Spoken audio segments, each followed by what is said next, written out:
Ladies and gentlemen, welcome back to the True Life Podcast. I hope everybody's having a beautiful day. I hope the sun is shining. Hope the birds are singing. I hope the wind is at your back. I got with us today an incredible expert in the world of nonverbal communication. So aloha and welcome to a truly extraordinary conversation. Today, we're diving into the profound, often underestimated world of human connection with a guest whose work reshapes the very fabric of how we understand communication. Dr. Stephen Furlich is not only a trailblazing scholar, but a pioneer in unveiling the hidden forces that shape how we connect, relate, and understand one another. Dr. Furlich is the best-selling author of Sex Talk, How Biological Sex Influences Gender Communication Differences Throughout Life's Stages, and Nonverbal Epiphany, Steps to Improve Your Nonverbal Communication. With over 2 decades of teaching and groundbreaking research in communication, his work bridges the intricate dynamics between biology, psychology, and technology, offering us tools to navigate the complexities of human interaction. As an associate professor at Texas A&M University, Dr. Furlich has built an illustrious career presenting at international conferences, publishing in prestigious journals, and inspiring students and professionals alike to see communication not just as an exchange of words, but as a dance of nonverbal cues, biology, and mutual understanding. So get ready to explore the science, the art, and the humanity of communication with a thought leader who is as passionate as he is insightful. Dr. Stephen Furlich, thanks for being here today. How are you? Very good. Thanks for having me on, and I appreciate your interest in these topics. Yeah, it's a fascinating time to be alive and to see the way in which we are communicating, or perhaps not communicating in so many ways, and the way the world is influencing that. I'm going to jump right in here. I already got a question lining up from This one comes to us from Clint Kiles from Arkansas. He says, if nonverbal communication is the most primal form of human connection, do you believe it reveals a deeper, universal truth about who we are as beings? Are we more defined by what we don't say than what we do? I would agree with that. So the majority of what we understand in communication, and research supports this, is well over 50% nonverbal communication. That's our first form of communication itself.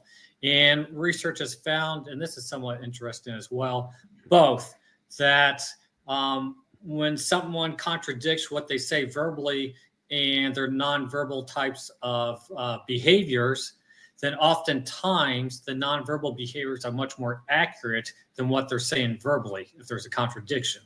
And taking that a step further, I think this is something that he's trying to allude to as well, is that people often believe the nonverbal behaviors over the verbal behaviors when they contradict each other. So not only are they more accurate with what the intention is of the person, the nonverbals, but people often put more credibility in the nonverbals over the verbal as well. So just to bottom line it, extensively throughout research of nonverbal communication that I've dug through, I've never seen any research out there that had shown that nonverbal communication is less than 50% of our overall communication.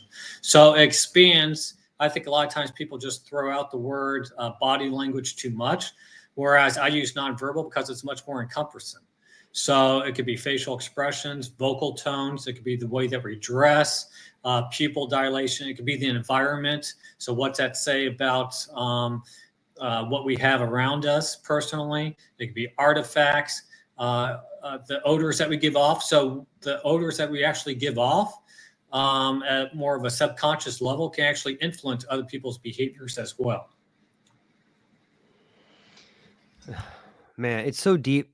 Oftentimes you're talking to someone and you go, there's something off about this person. That's got to be the nonverbal cues you're registering, but you don't know what it is because there's no linguistic pathway for it. Does that sound accurate?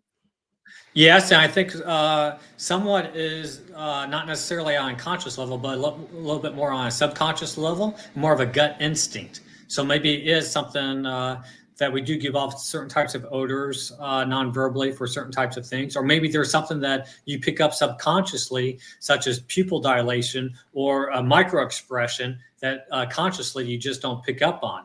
One indicator that's is a bit more reliable are the extremities. So what are people's hands? What are people's feet doing? So if you're in conversation with someone and you're facing them and they have one foot pointed towards the door, then that indicates they want the conversation to end and they're not that interested in it. What they found, I don't know if we have any gamblers out there or poker players, but what's one of the things that comes to mind when you're trying to understand someone else's hand non-verbally? Most people look at the eyes, and that's they wear hats and sunglasses. But what research has found is the way that they place their chips when they bet, the extremities, their hand, how steady of it, that's what the better tell of how good of the hand that they have, whether or not they're bluffing or not. So the things that are farther away from the core of the body are more difficult to control, and people don't monitor those nearly as much. It's fascinating to think about. It makes sense too, because the further you go away from the core, the harder things are to control, whether it's your extremities or whether it's another country, or like it just ripples out in so many ways. Oh yeah, that's a good point. That's a good metaphor. I haven't thought of it that way. What about communication across time? Like, as technology continues to mediate our communication, do you think we are evolving toward a new language of nonverbal cues in digital spaces? I would say that so one of the things that I write in my book is that we have instilled within us thousands of years of evolution, and you can't just change that in 100 years. So I think a lot of these primal instincts and a lot of these primitive types of reactions are going to be within us, and you can't just change those quickly. So, for example, our brain structure, our sex hormones, all those things influence our nonverbal communication. One example is, and I'll throw this out here, that it's been found consistently, and I don't think there's much of a debate about this, that biological females are much superior when it comes to nonverbal communication. So from an early age, they have more interest in faces, they look at them more, but they also understand subtle cues much more so than what males do, and they give nonverbal communication behaviors much more accurately as well. There are biological explanations for it. Testosterone hinders social ability, whereas estrogen helps it.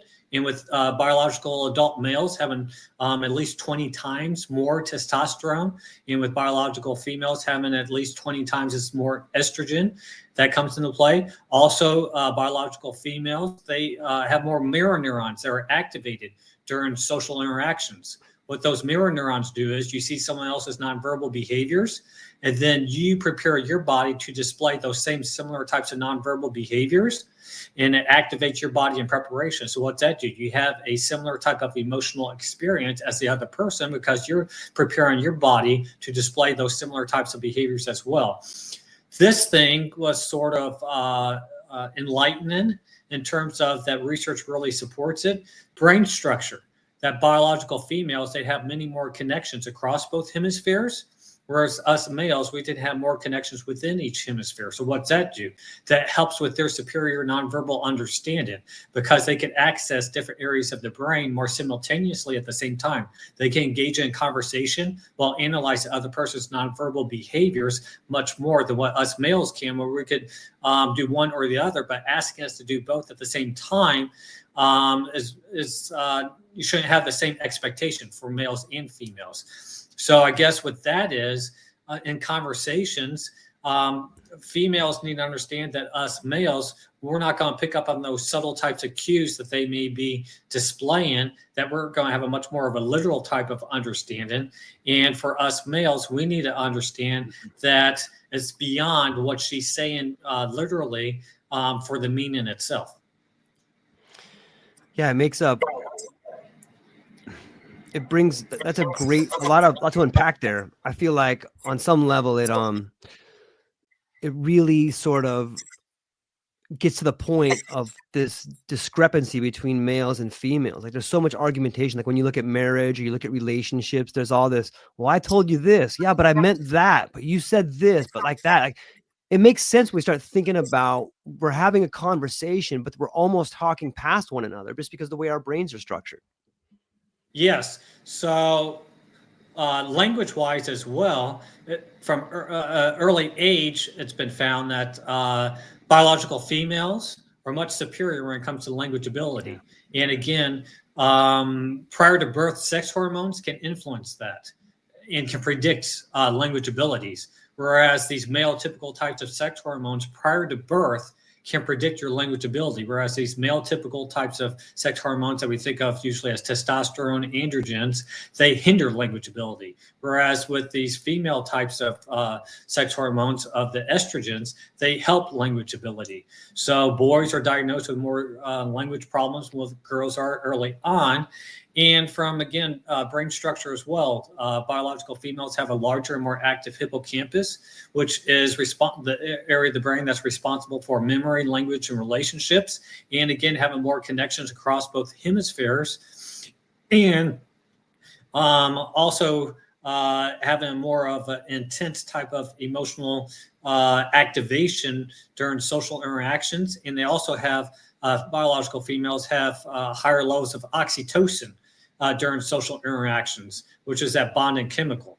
So all these things together helps her to communicate about the current topic, tie in past emotion, past topics, and relate it to the current topic at hand, having more connections across both hemispheres, a larger hippocampus, more estrogen, all those types of things. Whereas us males, we usually focus more in on the topic at hand and not so much about bringing in previous topics or tying in emotions, because we don't have the brain structure for it or the sex hormones for it as well. So she needs to understand, if we just give responses that relate to the topic, it doesn't mean that we don't care or that we're emotionally removed. We just can't access both of our those areas of the brain at the same time as easily as she can. And us males, we need to understand that when she ties in previous experiences and emotions and the current topic, it's not that she's off track or trying to personally attack us or whatever else. It makes sense to her tying all those things together. Yeah. I'm old enough to know that book, Men Are From Mars, Women Are From Venus, or something like that. You know, it just speaks to this idea of how we think differently. But I can't help think about what a critical role communication plays in relationships, and to see the explosion of how relationships have changed in the last 50 years. When you look at just the amount of different cultures, the amount, what about, let's talk about culture for a minute. Does culture play a role in nonverbal cues in some of the research you've done? Well, in terms of culture and nonverbal communication, there are, and somewhat debatable how many, but it's usually around 5 universal types of emotions that everyone experiences. It's the happy, sad, fear, contempt, surprise. And with those types of emotions, everyone experiences those and probably experience those similarly. But it's the culture that influences the way that we express those. So in more collectivistic cultures, think of maybe of the Far East, where you're more you identify more as a larger group and less so of an individual, then you're less expressive of those emotions. Whereas us Americans, much more of an individual type of culture, we express those much more so, much more expressively, and much more of our individual identity as well. So we may experience the similar types of emotions, but we're going to express those differently based upon culture. So just like most things in life, it's a both, and it's more than one explanation. So that's one of the things that I try to stress in the nonverbal communication book, is that's pieces of a puzzle. So I have a number of principles in there that help you apply in different contexts with different people. And one is, don't rely upon only one nonverbal behavior, but take into account the context and the other nonverbal behaviors that accompany it as well. So if someone's touching their face or rubbing their nose. Maybe their face or their nose has an itch and doesn't necessarily mean that they disagree or that they're trying to be deceptive covering their mouth. It could be, but you need to look at the other cues as well. So pieces of the puzzle for everything is what I try to stress. Sometimes a cigar is just a cigar. Yes. Gender communicate, like if biological differences in communication styles are innate, how do you reconcile this with the growing cultural shift toward fluidity in gender identities? Does biology adapt in culture, or does culture ultimately reshape biology? That's a good question. So we are born with certain types of biological influences in our sex hormones. And when you change those, then you change these social types of behaviors as well. So one of the things that I would like to throw out there, this is a bit more philosophical, I guess, epigenetics. So the experiences that we currently engage in our life, that influences our DNA that we pass on. So it doesn't change our DNA, but it influences how our DNA is expressed in our offspring. So there's been numerous studies done. If you're obese at the time that you have conception of your offspring, then that's going to influence your offspring differently than if you're not obese. So those types of, and there's one study out there, if you are around more electrical types of currents, that can influence the way that your DNA is expressed. Diet, exercise. So when you change sex hormones, either naturally or artificially, it's going to influence it the same ways that we see it change the behaviors naturally as well. So one example is that artificially increase in testosterone levels. So let's say a biological female wants to transition to a male, and you artificially increase the testosterone levels to higher levels. That actually decreases gray matter in the Broca's area of the brain, it's been found. And that's responsible for language abilities. So what have we already addressed previously?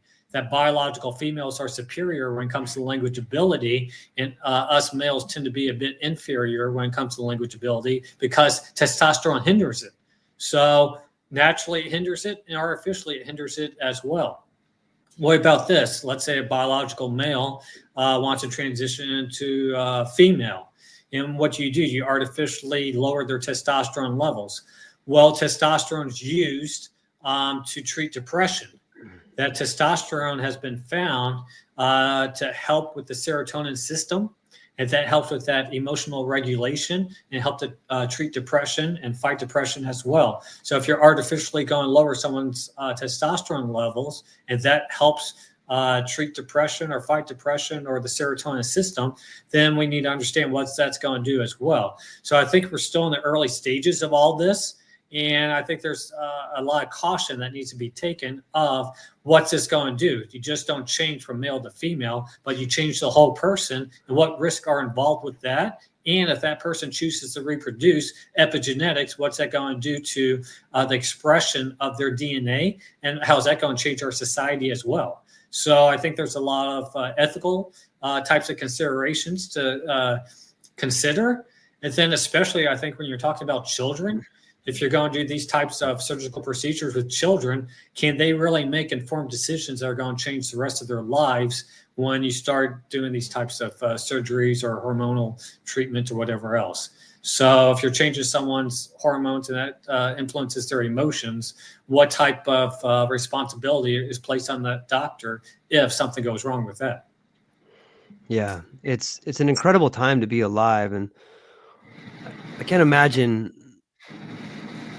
I guess as parents, we are fundamentally shaping the lives of our children, but I can't imagine trying to change their brain structure or whatever. It's such a slippery slope, but it just seems unethical and immoral to me on so many levels. Of course, I'm painting with a broad brush there, but you know, it's it's just crazy to think about where we are and what we can do and what's possible. Even if you look at like it seems similar in like the anti-aging group as well. When I look at a lot of different boomers, like a lot of guys, HGH, testosterone, or bioidentical hormones, like that's got to be having a profound effect on language and the brain and chemistry and communication as well, right? Yes, I mean, the sex hormones, the way that I see it is that they're going to do the same thing regardless if it's natural or artificial. If you increase it, then with testosterone, what's that related to? Individualistic behaviors, less social understanding, more aggression.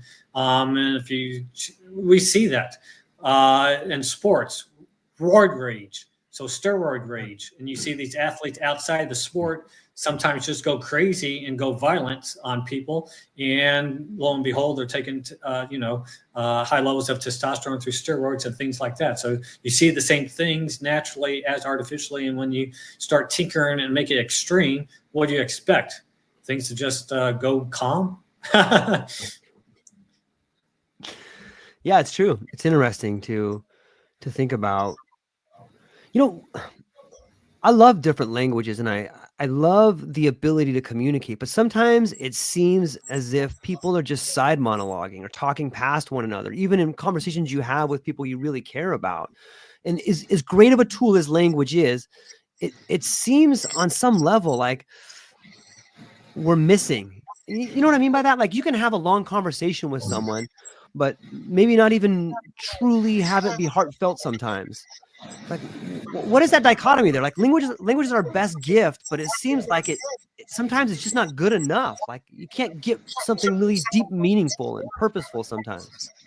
And that's one of the things I try to stress in both of my books is to understand from the other person's perspective. Yeah. And I think that's one of the problems in our more modern society is the lack of empathy, where it's much more so of a focus on ourselves and the way that we understand, and less so of is the person understanding it similarly to the way I am as well. So there's a dynamic out there relationship-wise that's been around in the communication research in my first book that I address in Sex Talk is demand withdrawal. And consistently it's been found in research that it's usually the woman who's in more of the demand role in that type of conflict dynamic. And then the male usually withdraws much more so because they feel personally attacked. And it's because you're looking at the exact same relationship, but you're looking at it differently. So one of the things that we touched on a little bit is that testosterone hinders our social ability, estrogen helps it. So it takes much more effort for males to process relational information. Let me throw this out here, and feel free if you want to chime in or not, but the majority of people who file for divorce over age 50 is by the woman. So what's the dynamic happening with that is what's happening is that's usually when menopause starts to kick in. So that changes her. If that changes her, that changes the relationship. And I think oftentimes in those long term relationships of marriages that maybe the male doesn't pick up on, that there may be cracks in the relationship, that things may not be going as well because we just don't pick up on it nearly as well, whereas she sees it and maybe she gets frustrated by it. So where I was going with that is that maybe sometimes males, we get complacent because we don't see it. And we think as long as there's not something blowing up, then it must be going well in the relationship. Also with the demand withdrawal type of relationship, we've seen that play out with celebrities. So the Amber Heard and Johnny Depp, that even came out in the trial as well, that she said, every time there's a conflict, Johnny, you just get up and leave. We saw Sylvester Stallone and his wife, like a year ago or something, same thing. She felt that she wasn't being valued in the relationship and that he wasn't putting as much effort. And then he started to invest more and put more effort into the relationship. And then now they're back together much more so. Some other things in it is that us males, we already talked about this, that we tend to have inferior language abilities. So females often expect us to express ourselves emotionally at the same level as what they do, and we're just not equipped to do it. That during social interactions, our left brain is activated for males for language, our right side for emotion. So it's difficult for us to do both at the same time, whereas she has more of her overall brain activated at the same time during her social interactions. And there's more activation in the emotional areas during social interactions for females. So therefore, it's much more of an emotionally intense type of experience each time that there's social interaction, the relationship itself. So the bottom line with that is that neither one feels valued. That the male, what he does, that's often how he expresses his appreciation for the relationship, less so verbally, but what he does. And she doesn't feel being valued or heard because he doesn't acknowledge or express emotionally at the same level of what she does. So here are some things that can be done to help this dynamic. I found that touch prior to conflict, so some sort of embrace, hand holding, arm around the shoulder, whatever it is, that actually increases oxytocin levels and leads to more positive types of behaviors, that bonding chemical. So what's that do is when you increase oxytocin levels, you empathize and you understand the other person at a much better level. So what you just introduced before I went on this long tangent is that we have misunderstandings. So if you increase oxytocin levels, then maybe you will have better empathy, better understanding. The second thing, and this is somewhat of a barometer of how well is the relationship, and as you go to holiday parties, look at this with couples, is mimic behaviors. So positive nonverbal behaviors that each person in the couple are doing together that indicates a more positive and stronger relationship, as opposed to if they're doing different types of nonverbal behaviors, or even worse, if they're doing negative types of nonverbal behaviors. So look around at a group of people, you see a couple, are they doing the same types of positive nonverbal behaviors? And that's probably a more positive relationship. If they're doing different types of nonverbal behaviors throughout the night, then maybe there's something going on underneath that they're not on the same page and they're not empathizing with each other. What would be some examples of those positive nonverbal behaviors versus negative nonverbal behaviors?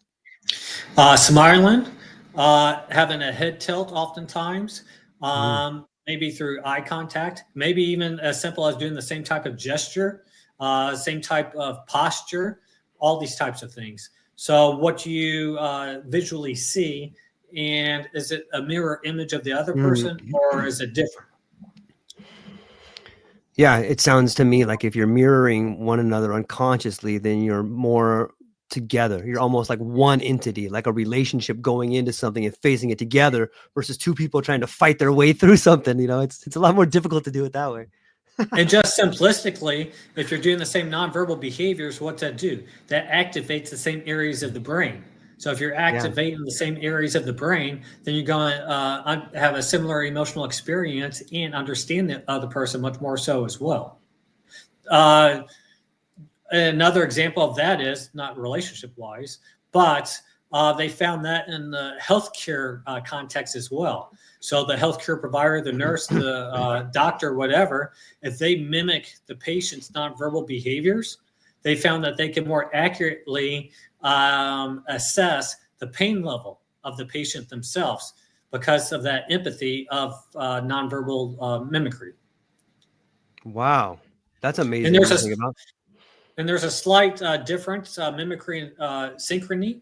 So the mimicry is more of the physical types of behaviors, and then the synchrony is more of the body biorhythms. So the breathing, the blink rate, the heart rate, all those types of things.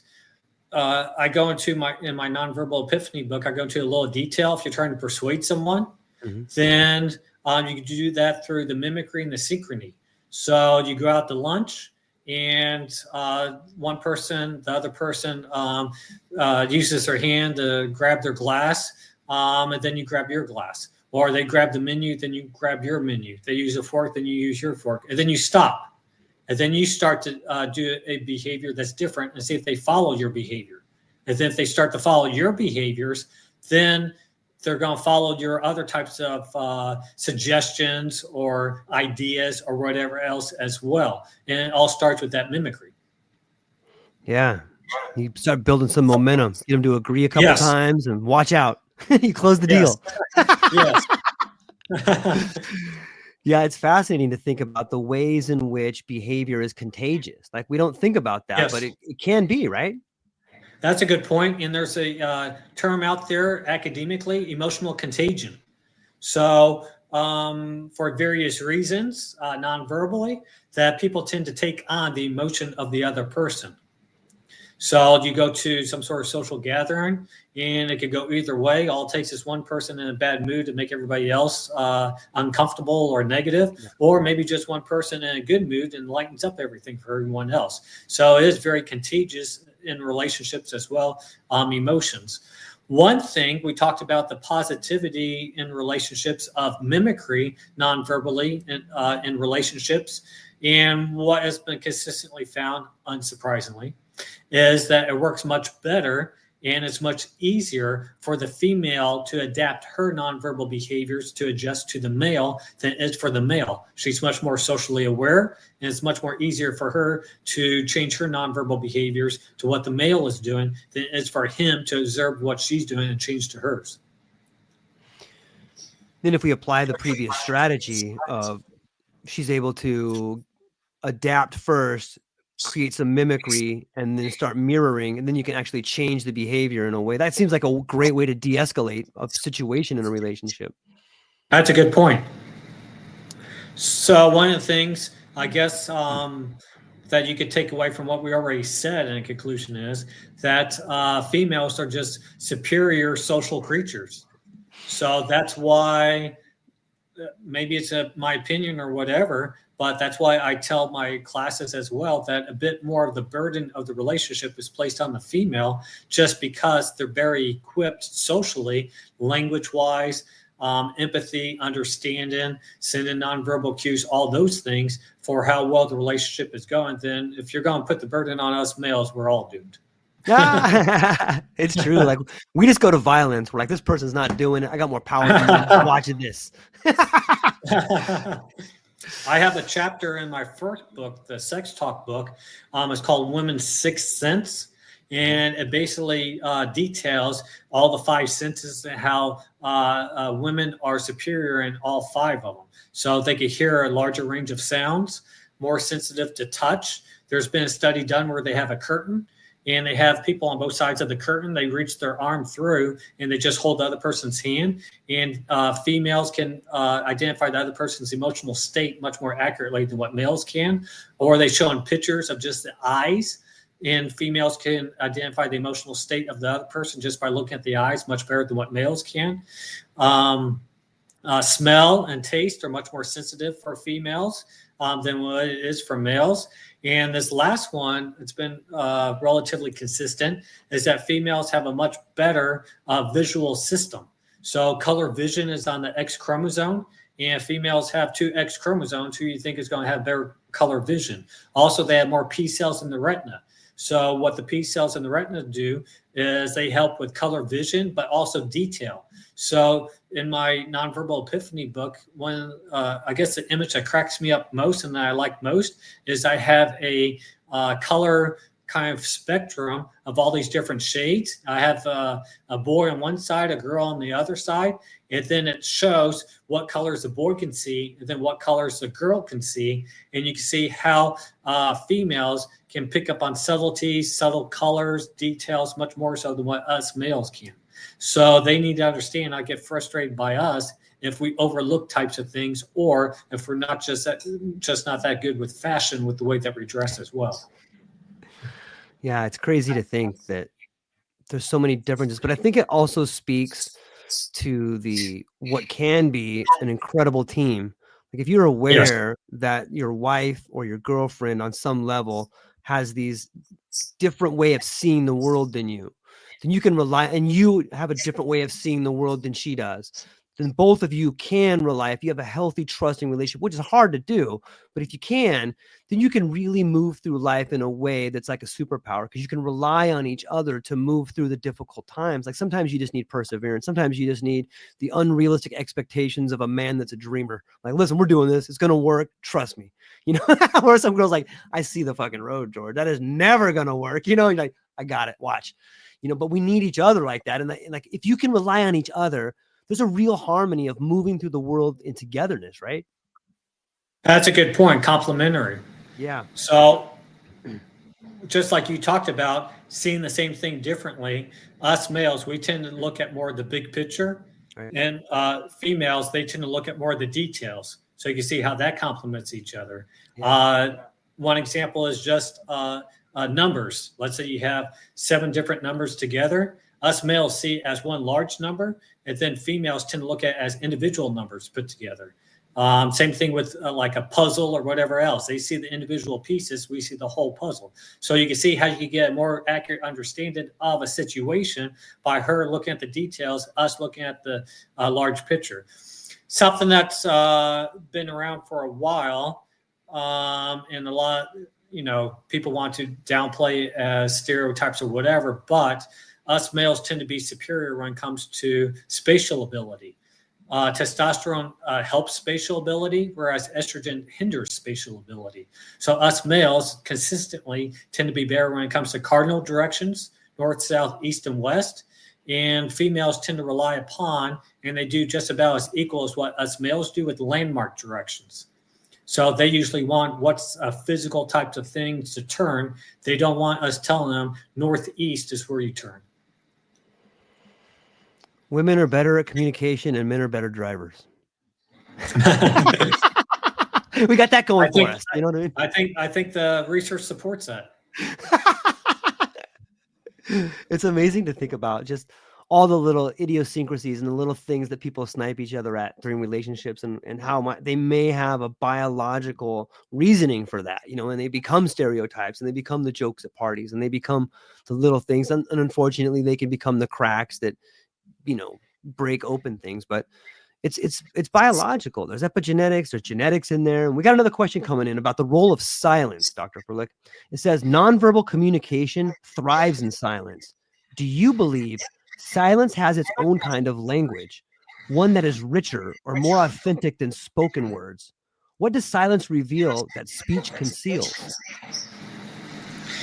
There's a quote out there that I'm trying to think off the top of my head that I put in the book, but basically that what we exhibit non-verbally is what we don't say verbally. So basically the truth is what we reveal through our nonverbal behaviors. So putting more of a heavy emphasis on our nonverbal types of behaviors, much more so than our verbal behaviors. Deception. So with deception, there are a few things to keep in mind about that in terms of what are some things to look for in terms of deception. I think that's maybe what the question is getting at as well. So when it comes to detecting deception, professionals themselves, so let's say interrogators, FBI, police officers, whatever, what type of percentage of accuracy do you think they have in detecting deception? Not as good as you think, about 60%. So they're only about 60% accuracy. So it's very difficult, but they probably didn't read my book, so that's why. No, I'm just kidding. So there's a few principles to keep in mind when you're looking at deception. One thing that's biological is that oftentimes when people look to the left, that tends to be that they're trying to pull up factual types of information looking at their left. So access is more at the right side of the brain. Whereas if they look at the right, then they're trying to fabricate or come up with something that's not exactly true. So that's one indication. So I usually teach my students that looking to the left, if the person looks to their left, it's much more literal and much more factual. And something else to keep in mind is that's something that I think a lot of people are misunderstand when it comes to eye contact and deception is what you usually think. We see in movies or books or whatever else that people avoid eye contact when it comes to deception, but that's actually the opposite. What research has found is that people actually maintain more eye contact when they're trying to deceive. So the more they're trying to deceive, the more eye contact that they actually hold with the other person. Probably because it is out there in popular culture and popular understanding that people are going to look for an avoidance of eye contact. So what you want to do is get some sort of baseline understanding of the other person during social interactions. have some just vague general types of interactions with them, maybe weather, sports, or whatever else. See how they normally communicate, and then see if they're communicating something differently when it's something that you suspect may be involved in deception. So are they maintaining longer periods of eye contact? That could be an indication of deception. Are they looking to the right? That could be an indication of deception. We talked about that the extremities, that they often have an indicator that's much more truthful. Where are their feet pointed towards? Or their hands, where are they pointing towards? One of the things that's been found in research is that when it comes to deception, that they tend to use simpler types of behaviors, nonverbal behaviors, and they use the same ones over and over. So they're less nonverbally expressive, and they don't use as many gestures. And the ones that they do are pretty simplistic, and they do the same ones over and over because it's so mentally daunting to try and deceive. What are you trying to do? You're trying to remember what you just said, have that make sense with what you're talking about now, and then think about what you're about to say, even though none of it's true or a lot of it's not true. So you're concentrating on that and not your nonverbal behaviors. And they tend to be less spontaneous as well. So it tends to look a bit more rehearsed, their nonverbal behaviors. That's why you need to understand their baseline again. And then, as we already alluded to, females tend to be much better lie detectors than what we are. Because we talked about their superiority in 5 senses. They have a larger and more active insula. And what that does, it takes in more sensory information and processes it. So they have much more information and much more cues to go off of than what we do. So it goes both ways with females. They're better at detecting deception from other people, but it's easier to detect deception from a female than it is from a male, probably because they give us more cues to go off of as well. So if you're thinking you as a man, is this person being truthful or not, bring a female coworker with you and have them try to assess whether or not it is. Yeah. And that also helps. Having groups outperform individuals when it comes to deception as well. Yeah, it's a great way. Everyone's picking up the different nonverbal cues in their own way and being able to analyze it. You can get all that information together. It's probably why they have the cops with that one-way mirror watching the at least in the movies, right? At least in the movies. Yeah. What about the listeners? It's all pieces of the puzzle. So again, with deception, don't just go off of one behavior. Make sure that you're looking at multiple behaviors and the context and the topic at hand and the other person, how they normally communicate. So again, I think that's one of the things that people are misled on is everybody wants simple, easy answers for everything. And the world just doesn't work that way. Do you think there's some let me see. Are there some patterns, like when we use language as a pattern, a lot of the times you can see people using the same word over and over again, or you can see people stutter. Is that the same with nonverbal communication? Are there tics, or are there like a repetitive motion that they constantly do? And are those two things similar? Yes. So, like one of the things that we talked about with deception and highlighting it is they tend to use more repetitive types of behaviors. And that could be the same thing with maybe the same words as well. But also, they also use more vocal fillers just to buy themselves some more time. So more pauses, more ums, more uhs, and other things that less fluency is what they found as well when it comes to deception, because it's difficult. Trying to tell a story and have it make sense. So if you're suspecting someone of deception, then something that a good approach may be is they have a story, start in the middle, and then ask them something at the beginning, and then ask them about the end. So if they met with friends, went out to eat, and saw a movie, they start with the restaurant. Where'd you go eat? What did everybody order? What was on the menu? And then go back to, okay, what time did everybody meet at, and who was there? And then lastly, the movie itself, because everybody rehearses their deception in order. And there's also a lack of sensory details. So they're not going to give as much sensory details, the temperature, what things smelled like, the colors, all those types of things as well.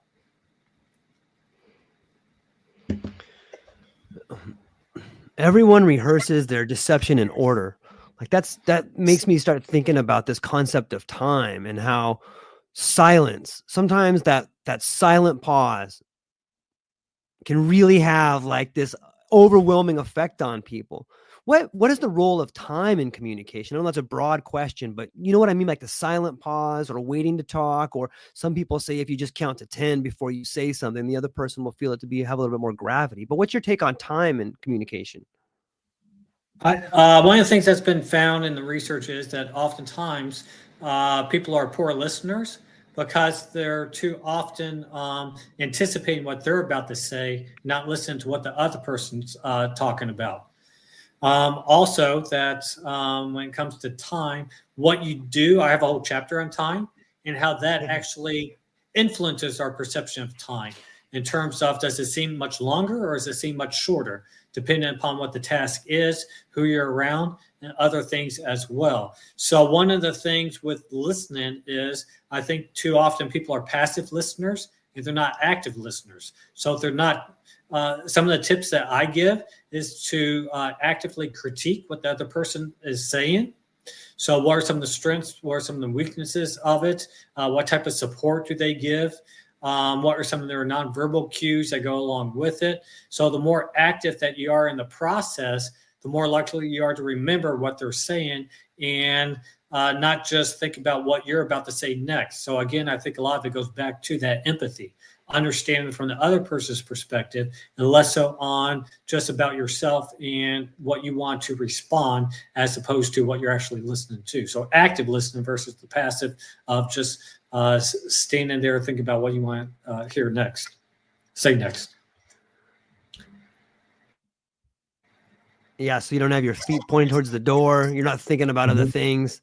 That seems to be a conversation that people enjoy too, is when you can actually sit back and have something that's wonderful between the two of you, is when you're both enjoying each other's conversation. It's like you're both actively there, like you want to be there. And those are present in the nonverbal, it seems like.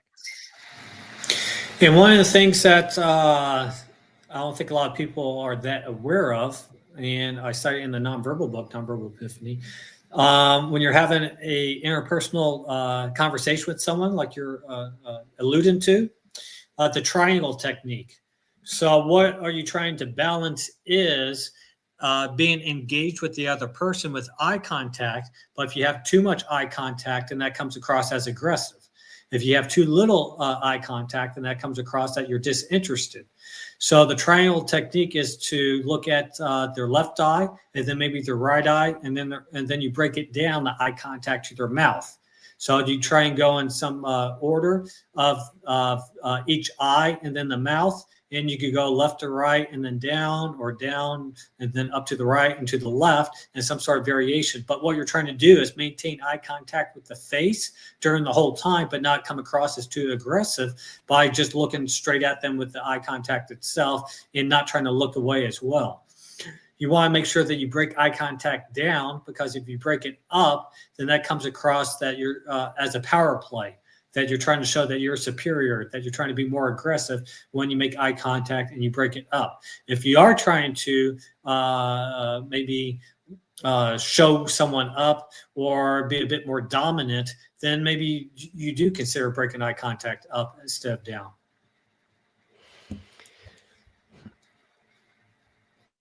It's so crazy to me that like it seems that we learn about these incredible techniques later in life, but a lot of them could be applied to an early educational system. We might be living in a better society if people could begin to understand this nonverbal language, these cues and what they mean, and how, like, don't you think that like children can learn this stuff? It's not like it's super difficult. I know at a certain, maybe their brains didn't develop, but what's your take on maybe moving some of this into a early education system? Is that possible?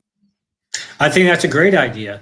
To that way we could empathize and understand people much better, starting at an earlier age, and then maybe it becomes much more automatic in us. Just like learning anything else, if verbal language is much easier at a younger age, then why would nonverbal language be different? So I think that is a good idea. Here's something I'll throw out here, and I don't know, maybe it's more of an opinion than research. So I'm old enough to remember that we had a coronavirus a few years ago, and everyone was wearing masks. And maybe not coincidentally, crime went up, violent crime. So maybe you don't empathize with the other person nearly as much, and you can do harm on them. And it's much easier if you don't see the other person's face, because it makes it less personal. So one of the things that we talked about is non-verbally. A lot of times you empathize with the other person. So emotions and facial expressions. How do we understand, even from an early age, someone else's emotion and facial expressions?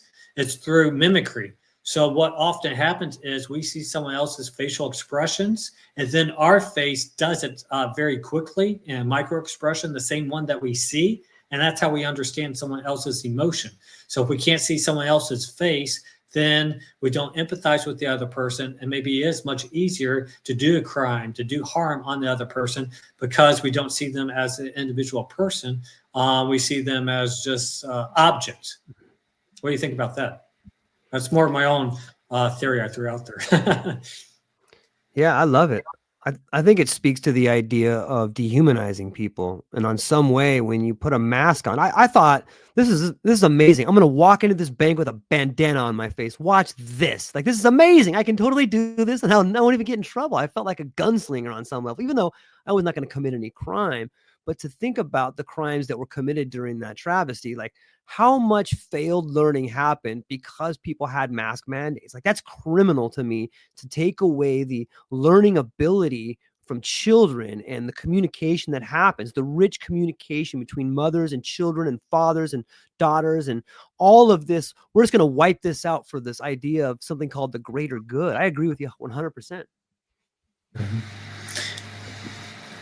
And there is a lot of research out there that the bonding, how mothers and children bond with each other, is through those facial expressions and the mimicry itself, and how well healthy that relationship is between the mother and the child. One of the things that I touch on just briefly in the nonverbal book is autism. And so just a little bit about autism. People with autism tend to have much higher levels of testosterone. And we talked about how testosterone hinders social ability, social understanding. So we don't understand the other person nearly as well in those types of social cues. And you see how difficult it is in life to go through when you're not as socially knowledgeable or attuned as what everyone else is. So just with some of the things that you just talked about, all that loss of learning, same thing with loss of social understanding of other people as well, through being isolated and mask mandates and all these other things as well. It brings up another point that when I start thinking about language and I start thinking about nonverbal cues, I think about power and control in society and structures, like in an authority structure. Like when you go to a classroom, you can see a teacher, or a boardroom for that matter. One person will get up and they're the person in charge, and they stand up. So they exert dominance on some level, and there's games we play where we're asserting dominance over people by posturing on some level. Do you think that these nonverbal cues change in group settings? Like maybe a group setting that is obviously a teacher in a classroom or a work environment versus a social setting. Maybe we could talk about nonverbal cues in different social settings. A lot of times the same type of nonverbal cues tend to relay the same message, if it's one-on-one or in a large group.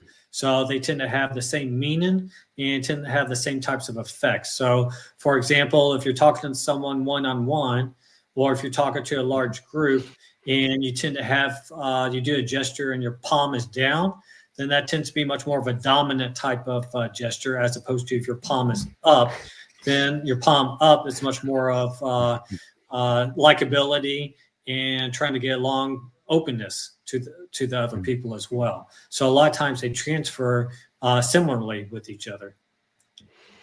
It's interesting. I remember I did a lot of work as a shop steward, and sometimes the messages and the environment in which you're going to communicate become very tense. And I remember talking to some of the younger guys in there who would go into the meeting alone. And one of the things I would advise them to do if it was a tense match is like, don't sit down. You stand up. When they tell you to sit down, you just say, I prefer to stand. And it changes the way the relationship happens. Another thing that you can learn from something as simple as a cartoon is that, like, I'll ask the questions here. You ever seen like a cartoon where the person's like, hey, I'll ask the questions here? Whoever's asking the questions tends to be the person in charge. And it's so incredibly fantastic to see how fast you can change the dynamics in a relationship by just answering a question with a question. Pretty soon you'll be the person asking the questions. And a lot of the times you can flip that role around between who has a dominant in the conversation just by asking questions. Isn't it remarkable to understand the little unique things that can fundamentally change the power structure in a relationship? And the same thing, just like you mentioned, if you go into a group or whatever, the seating arrangement. So who's sitting at the front of the table or who's sitting in the middle. So whenever you have a new administration coming in, president or whatever, then look at where he sits, and then who's the people on his closest on his right hand, who's closest to him. That's who you usually try to predict of what type of cabinet positions that they're going to be appointed to. So based upon the seating arrangements and the person in power and the table and stuff like that, all those things come into play. Another thing that I teach our students when you go to maybe a job interview, so what's the majority of people going, especially the younger ones, going to a job interview, what they're going to have in their hand? Their cell phone.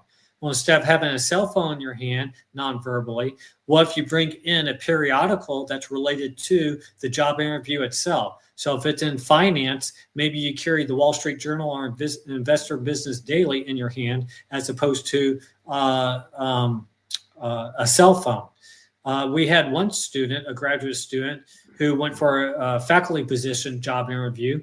And I told him before the interview, pick up the campus newspaper of that school and bring that into the job interview itself. And that shows that you have interest in that university that you're interviewing at. And then he was offered the job. Probably not for that alone, but it probably helped. Yeah. It blows my mind to think about the things that we can do to send a message without speaking. There's so many, and like you said, so much communication is nonverbal. You emphasize the receiver's perspective in communication. How do you see this paradigm affecting the power dynamics in relationships? Does placing responsibility on the listener create more empathy, or does it potentially shift blame? I would say that probably there is a heavy emphasis on the listener themselves in terms of understanding where's the other person coming from. So the context, their background, the topic, all those things come into play in terms of trying to understand the other person and their perspective as well. So I would say heavy emphasis is on the listener themselves, trying to understand where the speaker's coming from. Yeah, I think so. The next question comes to us from Desiree in Palm Desert. She says, if our biology heavily influence how we communicate, to what extent do you think our authentic self is biologically predetermined? So there's different estimates out there. And one of our, I guess you could say, people who really was always one step ahead in research, McCroskey, he estimated that our biology is probably 60 to 80% influences our social behaviors. So probably around 40%, I would guess, is more of our individual types of choices that we make and things that we do individually, experiences, culture, things like that. So I would say the majority is probably biology, over 50%, and then around 40% or so is more of our own individual choices and experiences, cultures, things like that. So I see it as and we talked about this with males and females, that there's a continuum on whatever it is, nonverbal understanding, language ability, spatial ability, whatever else. There's a continuum for each of those different categories. And we're born in a certain point on that continuum. We can move on that continuum a little bit in different directions, but let's say nonverbal understanding, you just can't flip female and male on that continuum. You could get closer to each other or farther away, but biologically, it's just, I don't think it's possible to flip them, and a male could all of a sudden be much superior than a female, given the same experiences, this, that, and the other, because we just aren't as biologically equipped. Yeah, I agree. I think it's such a broad way to think about it. And I feel like we're just kind of scratching the surface of it. Like sometimes I speak to a lot of people in the startup community and especially AI, and we're talking about the way AI is influencing communication. What are your thoughts on AI and influencing communication? Here's one thing that's been around for a bit, and people aren't even aware of it. These artificial types of changes. So pupil dilation. So our pupils tend to dilate when we see something that we like. And when people see our pupils dilated, then they become more interested and like us more as well. So I forget when it was centuries ago, that women used to use some sort of dye to artificially increase their pupil size. And then they found out from that plant it actually hurt their vision. But you see that in images. You see artificially enlarging pupils in images. If it's online ads or other types of photographs, magazines, or whatever else, oftentimes they artificially increase the pupil size, because what that does is it makes the person looking at it, our pupils tend to dilate as well in response. And then it shows that we have more interest and we like what we're looking at much more so, and we're much more likely to buy it, as opposed to if we have smaller types of pupils. So attraction is highly related to pupil size as well. With larger pupils, they tend to indicate that the other person's maybe more interested in us or more attracted to us. And in return, we tend to often increase our pupil size as a response as well, and find the other person much more interested and much more attractive. So a few hundred years ago, Chinese jewelry traders knew this, and then they started wearing sunglasses when they started trading jewelry, because let's say you have three pieces out and you look at the other person's eyes and they dilate on piece two. What are you going to do? You're going to jack up the price on piece two when they show more interest in. So it's a good nonverbal indicator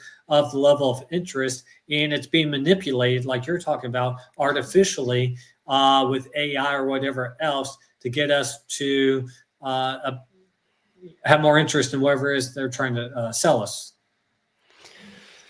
Man, sometimes when I think of this AI revolution we're in and all the imagery that's coming at us, I think it was Marshall McLuhan who spoke about the medium is the message, and the way in which we're communicated to, or how we communicate to each other, fundamentally changes. He spoke about the printing press changing the way we see the world. Do you think AI is going to change the way we communicate the same way the printing press did? Have that big of effect, not the same thing, but have a similar effect. It'll be a different lens for sure. So when you have a different lens, it's going to change it. And how much, I don't know. That's a good question. How much is biologically that it's just difficult to change, but at the same time, it is going to change it in terms of how we see things different. And is it going to be drastically different, or are we just going to always refer back to our biological instincts? So that's a good question. One thing, not necessarily AI, but Psychology Today, the magazine, recently asked me to be a contributor. So if you just search my last name, Furlich and Psychology Today on their website, I have a few articles. And one article is about the contrapposto pose. And what that is, you see celebrities do it. So the article that I wrote about Taylor Swift, Sydney Sweeney, and a statue that's over 1,000 years old all have this contrapposto pose, where what they do is they have one leg that's slightly in front of the other. They have the back leg that's straight. They have a slight bend to the front leg. And what that does, the lens, the way that we see them, changes. So what's that do? When you have the front leg that's slightly bent in front, the back leg is where all your weight is. That's stiff, that's straight. So it makes that front leg slightly closer to the camera. So it makes their waist to hip ratio artificially, that ratio much more contracted. So the waist is much thinner compared to what the waist is, because the front leg is in front, so that looks larger. Then the hips are also in front, so that looks larger. And the waist is slightly farther back, so that makes it a bit smaller. What's been found in terms of attraction is a slight asymmetry is more attractive than symmetry. So we often hear that symmetry is attractiveness, but not perfect symmetry, because nobody is. So what that does is you have that front leg with that slight bent. It lifts that front hip up just slightly. So when you lift that front hip up just slightly, that creates that slight asymmetry. And then often, also what's that do? You have a slight bend in that front leg that creates a triangle with that back leg. And then you see Taylor Swift in the photo that I put in that article with her elbow out, the hand on the hip and the elbow out, because what's that do? Sharp corners we're less familiar with. You just look around your house and objects and things. We've been conditioned early as children that sharp corners hurt, and we're less familiar with those. So therefore, we don't come in contact with them nearly as much. So it takes much more of a mental process to understand and process things that are corners. So elbow out, and then also the knee with a slight bend is also a corner, and it brings more attention to them, and you remember it much more so as well. Contrapposto pose. Wow, that's mind-blowing to think that there's these ways in which we can hold ourselves that will fundamentally captivate people's attention in a way that we may not even understand. Like, and it's been around for a while. There's statues of it, like.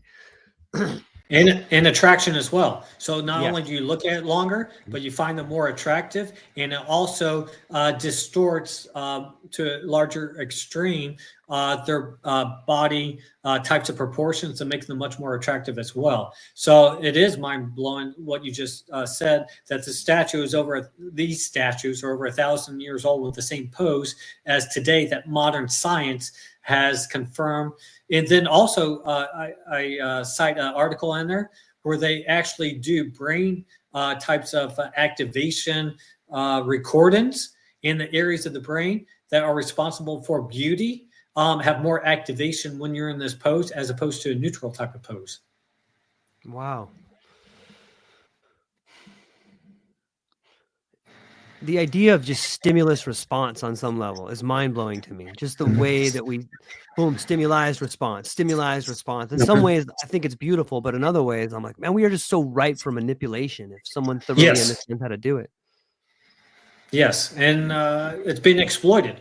So Yeah. I think that's one of the good things about what you're doing today is bring awareness to it and try to understand if you're being exploited and manipulated into some sort of condition and response by these large corporations and products or celebrities or whatever else. Yeah. Do you think there's, like, when we talk about this idea of stimulus response and we look at Pavlovian dogs, or we look at this contrapposto pose, it seems that, and you look at advertising today, like it's mesmerizing to see how effective we can actually be kind of led by the nose in order to consume something, or worse, feel bad about ourselves in some ways. It seems like that is escalating. Would you say, maybe not in a negative way? I'm sure the road to hell is paved with good intentions and people are trying to make money and make a life, but it seems like it's escalating. Do you think there's a danger if we continue to go down that path? Yes. So two areas that I have a whole chapter on colors and how colors influence our emotions and our perceptions. So with products or the way that you paint a house or whatever else, all those things influence our emotions and the way that we perceive things. And then I have a whole chapter also on context as well, non-verbally. So when you walk into a large store where items are placed in the store themselves, and then also what items are by each other. So there's just like you previously talked about emotional contagion, there's also that with products as well. So we often have similar types of emotions to all of the products in the same area. So there's some sort of intentionality of it in terms of trying to influence our impulses that we may have as well, based upon where different types of products are placed. One of the things also in terms of maybe manipulation or communication itself, I have another article in the Psychology Today, and I talked about the sand pinch gesture. And I have Bill Clinton, Barack Obama, and Donald Trump all doing the same gesture of the sand pinch. And basically, it's a gesture of trying to emphasize important points. So they're trying to bring attention to what they're talking about at that moment, much more so, and make it much more memorable than other things that they're talking about as well. So there's a level of whatever term you want to put in, influence, or I don't know if I want to say manipulation, but emphasis or whatever else. So being cognitively aware of it, why am I remembering, or what are they trying to have me remember much more so in a speech as opposed to other parts of the speech, and what's their intention of it? So what are they trying to motivate me to do when they do that sand pinch type of gesture? What is that, like this when they're like, we're doing this right now? Like, what is the sand? It looks like this. So it looks like you take your index finger and your thumb together, you pinch them together. And basically how this came about is, what do we do early as children? We point at things of emphasis, and it draws attention to it. And then we learn as adults it's rude and it's offensive to point. So it does the same type of reaches the same objective of making emphasis without being rude. So you're basically pointing without actually pointing itself to emphasize important points. It's fascinating. You know, I can't help but draw the similarities between, like, the idea of communication techniques and magic. Like, we love to see magic. Like, we love to see the magician, the David Blaine, and these David Copperfield. Like, we love these magic tricks. But once you show somebody how a magic trick is done, there's sort of this betrayal, like this anger of, like, you tricked me, and we hate that. But it's the same thing with advertising. It's the same thing with some of the techniques you see The Godfather, like Robert Cialdini, do, and like all these individuals that have mastered this art of persuasion on some level. As soon as you watch the trick, then you're like, oh, this son of a gun, this guy got me right here. And we get mad about it. Like, why do you think that is? I think part of it is that there is somewhat of a allure to it. So we like things and we have interest in the unknown. I think just by biological creatures as humans ourselves, we like to explore things that are not known. And the less that we know about something, the more we want to know more about it. So I guess part of it is, just like in everything else, scarcity. So the more scarce something is, the less known that something is, the more it captures our attention, the more that we want to know more about it. And maybe it just usually doesn't live up to our expectations. That maybe is just much more so of a disappointment because that expectation was so high. Yeah, that makes a lot of sense. It's everyone wants to believe in the magic, and in some level, we're hardwired to believe in a better world, and maybe we need that on some level. And then when they pull back the curtain and you just see the little man back there. I thought that was the wizard. It's just this little guy. What's going on here? I think the government's like that as well a lot of times. You know, with decisions that are being made, and that's not necessarily the smartest people that get into government and make the best decisions. And then look at our debt. I mean, what was it? I don't know, 1990 or something. We didn't have much debt, and now all of a sudden we're 33 trillion in debt. So how is it the smartest people get in the government and we get $33 trillion of debt in just a few decades? Yeah. I think the best metaphor for that I like to use is like that movie Casino, where they go to this beautiful restaurant and the owner can't get one of the gangsters to pay. So he goes to the mob boss and he's like, "Hey, can you come in and help me out here? Maybe you could become a part owner." And the guy's like, "I don't know anything about it." But he comes in, he takes over the restaurant, and the next thing you know, they rack up the bills, ruin the restaurant's credit, and then the very end is they burn it down and collect the insurance money. One of the things you brought up in terms of manipulation, it's all around us, and not as many people, I think, are as aware of it as my last chapter in Nonverbal Epiphany, the golden ratio. Oh, yeah. So that's often manipulated by advertisers, large corporations, in terms of the way that you create and shape products, present images. Plastic surgeons have a mask that they follow based upon the golden ratio when they do plastic surgeries. And I think people just aren't as aware of it in terms of these proportions to each other, distances to each other, features to each other. And it's in our human body, it's in nature, it's in the universe, it's in our DNA. These different types of proportions. Financial markets tend to trade upon it, of the golden ratio itself. This brings up another fascinating point that I find myself allured to all the time, and it's like the nature of language, whether it's the golden ratio or fractals on some level, or just sitting under a tree sometimes and thinking, wow, how did this flower know to bloom right today on August 23rd at 2:22 p.m. on August 22nd? Like, it's amazing. It's almost like it has a script. It's almost like there's a language there. And you often hear about people having an epiphany or a discovering, and they see something in nature and they're inspired, but it sounds like things are revealed to us. It sounds to me there is like a nature of language. And if we pay attention to it, we can uncover a lot of realities about how we communicate. Is that too far-fetched? No, I think there is a lot to it in terms of there's an unspoken language, and becoming aware of it.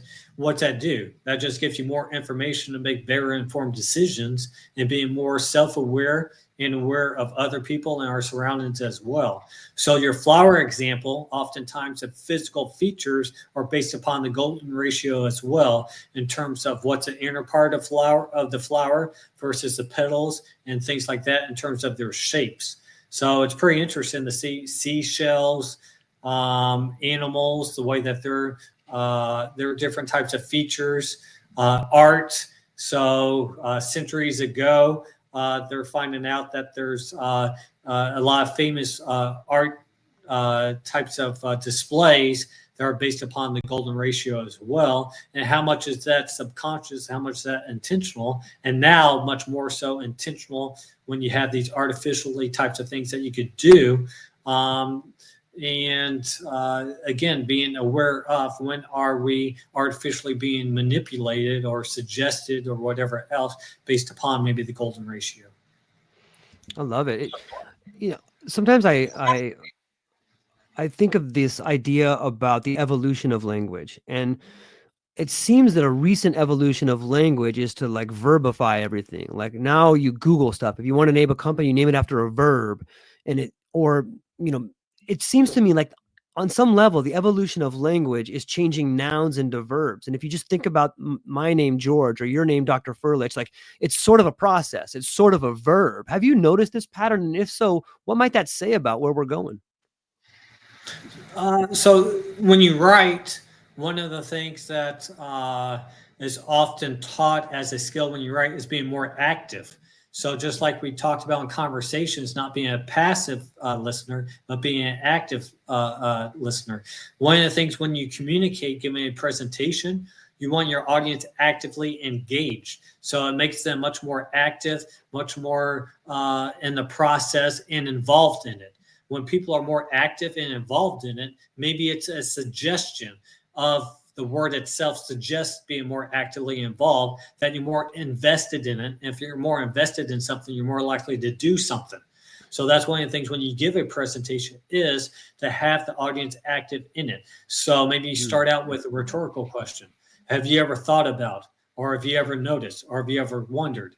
And then as you go throughout the presentation, then you ask questions of the audience to think about. You want them to have things that are unanswered and have them pay attention to give the answers to and the next main point that you give. So you always want them, I think that's a good point that you bring up, is having that active process that people are more engaged in and more invested. And the more invested you are in something, the more likely you are to continue. We're creatures of habit. So if you're invested in something, then you're going to continue to do those same types of behaviors because we tend to do the same types of things over and over. Think about your own life, how often you do the same things day after day, maybe similar things that you eat, or similar clothes styles that you wear, similar products that you buy. And I guess that's one of the things that they want us to do is to start early on being invested. And you shop at the same stores, don't you usually? Yeah. The same large corporations usually buy from. I'm trying to break myself from that. This Christmas, I didn't buy a single thing on Amazon. Nice. I have certain types of problems with that company, whether it's their involvement with politicians or not paying as much tax as what maybe they should, or their political views or whatever else. I think people get in the habits of it's easy, just click on Amazon and your Christmas shopping is done, as opposed to going directly to the companies that make those products and just buy it from them. Yeah, our actions speak louder than words, they say. But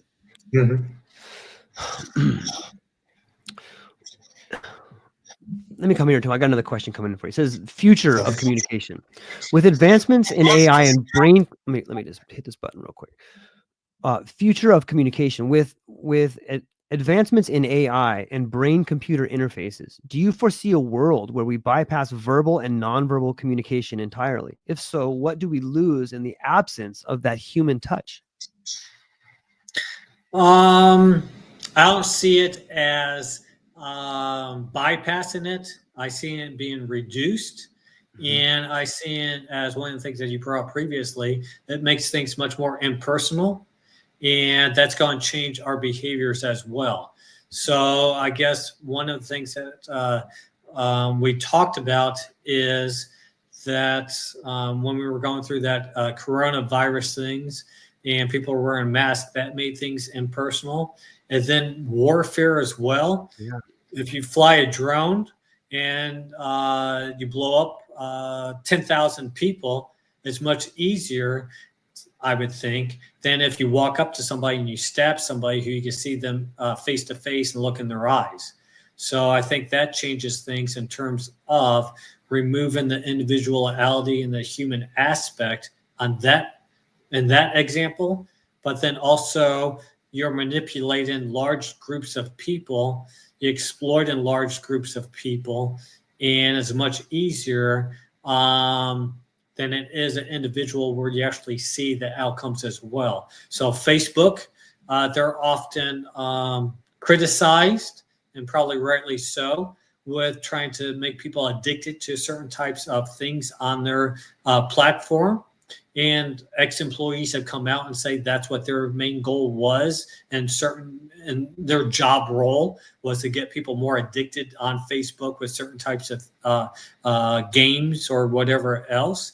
And it's much easier to do that to large groups of people, as opposed to if you see someone go through that themselves as a family member or whatever else. You see drugs coming in this country, fentanyl and stuff like that. It's much easier to do it coming from China. It's much easier to do that type of warfare on large groups of people, as opposed to if maybe you have a family member who become addicted to it, and then now they're living on the street and you see them as a person. So tying it back to your question, the more impersonal you make it, the much easier it is to do bad things, I think, manipulate, exploit, not care about someone's well-being, as long as you profit from it. And I think these large corporations, a lot of times, it's much easier for them. This is something that I heard, and maybe there is some truth to it, that Facebook censored speech during certain types of elections or during the coronavirus or whatever else. They could censor that, but they don't censor bad things that are happening on their platform, which maybe they could.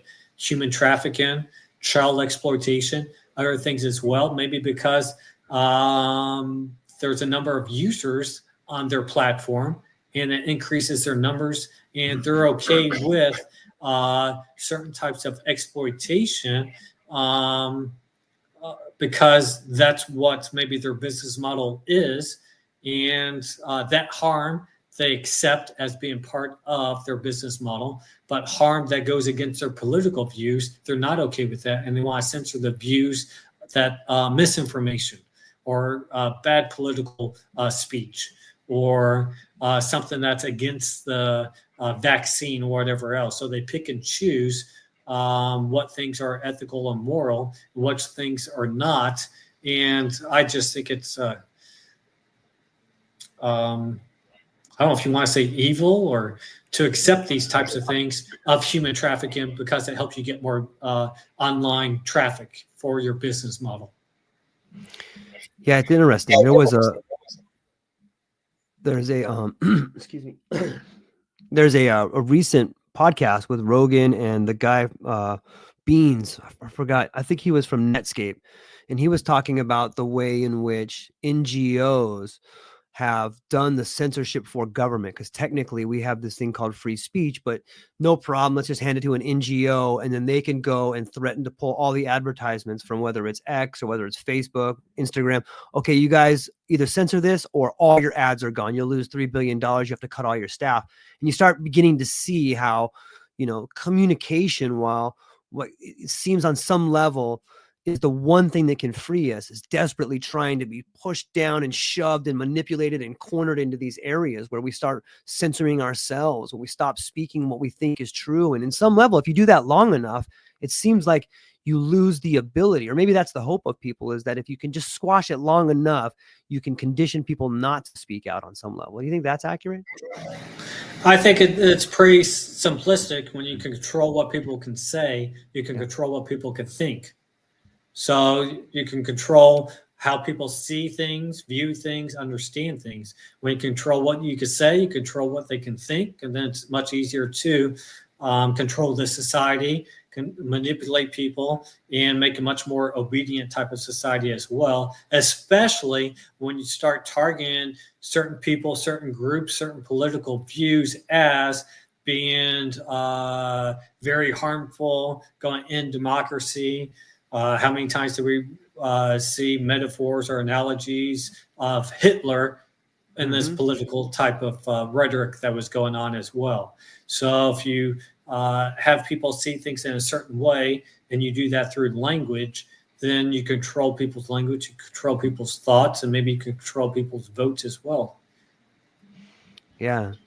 The best one I've heard about is like, so often you see what is that, Godwin's law, when people talk about Hitler, like that's, they just bring it up to ruin the whole conversation. But I heard this guy say one time, someone said, man, you're just like Hitler. And he's like, I think anybody that talks about Hitler is worse than the Nazis. And the guy's brain just melted a little bit. But one thing that I want to kind of get into, since we're getting into this, is this idea of revolution on some level. And I'm a big fan of like Diego Rivera and seeing these murals with metaphors, and like how if we look at the communication of revolution, you could argue that we see that happening all around the world right now, with like the yellow vests in France and the Arab Spring and like things in Spain, and like all this eruption around the world seems to me, and I think I can make a pretty good argument for it, is the disillusionment with the authority structures around the world. Do you think that this uprising we're seeing is sort of a nonverbal uprising of dissent that's happening because people are unhappy?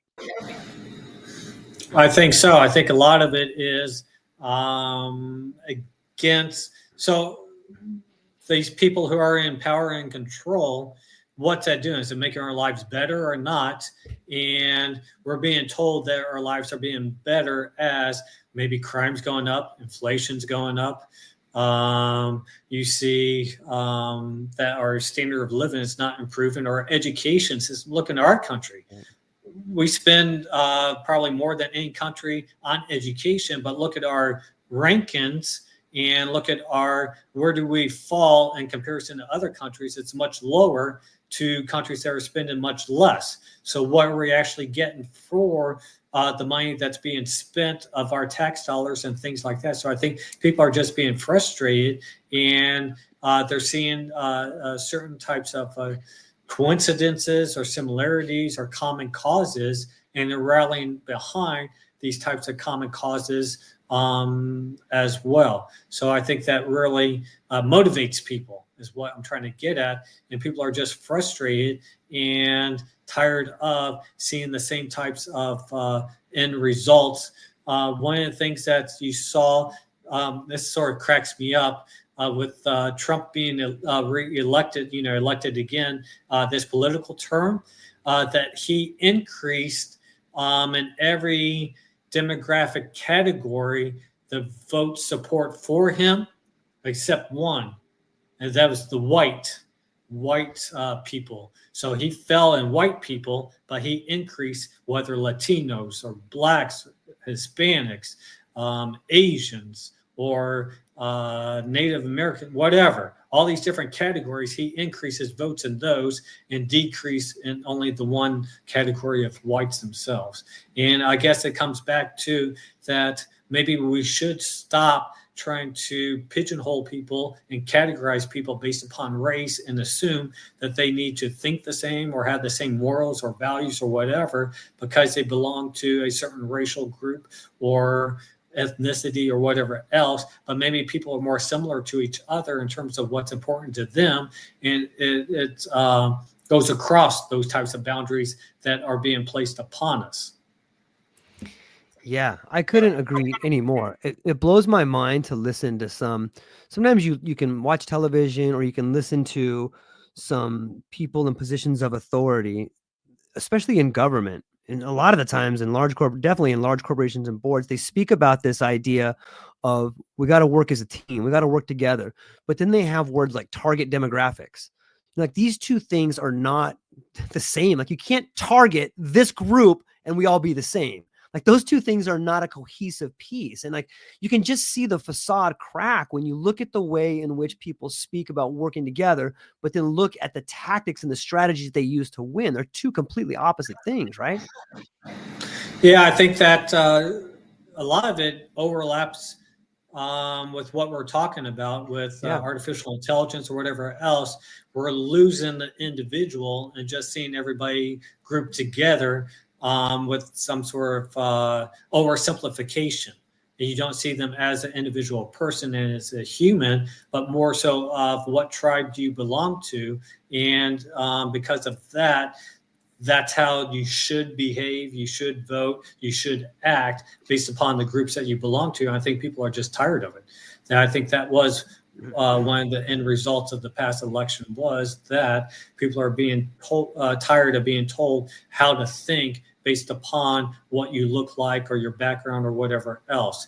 So when you start seeing people in a diversity of races or ethnicities or whatever having similar types of needs, then I think that alludes to much more so of our basic commonalities that we have are much more similar, as opposed to us being told that we're different based upon it. So I think we have more similarities than we do differences.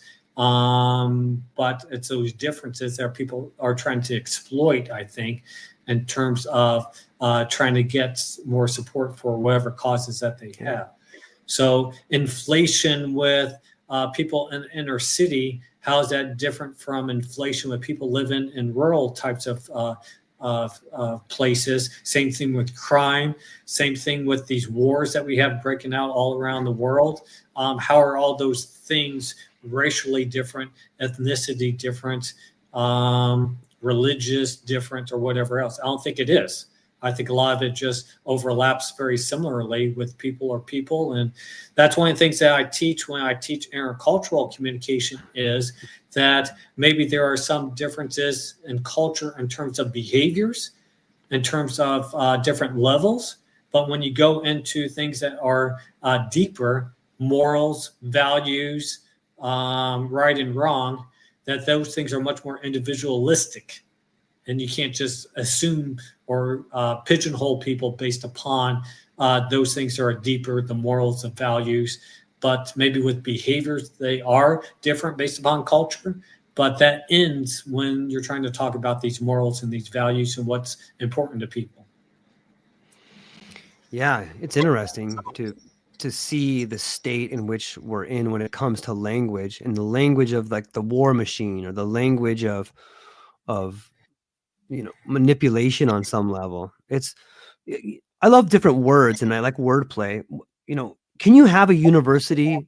Aren't university and diversity like the opposite of each other? Like, how can you have a university with diversity? Like, you know what I mean? Like, how did those two things are opposite on some level, aren't they?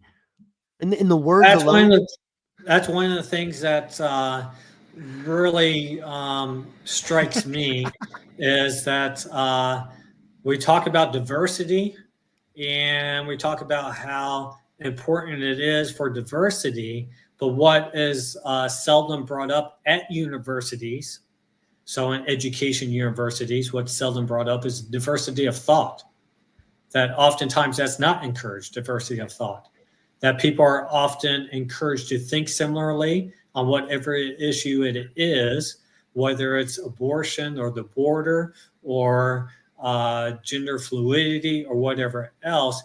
People are encouraged to think similarly on those topics, and there's often backlash against you if you have a different opinion.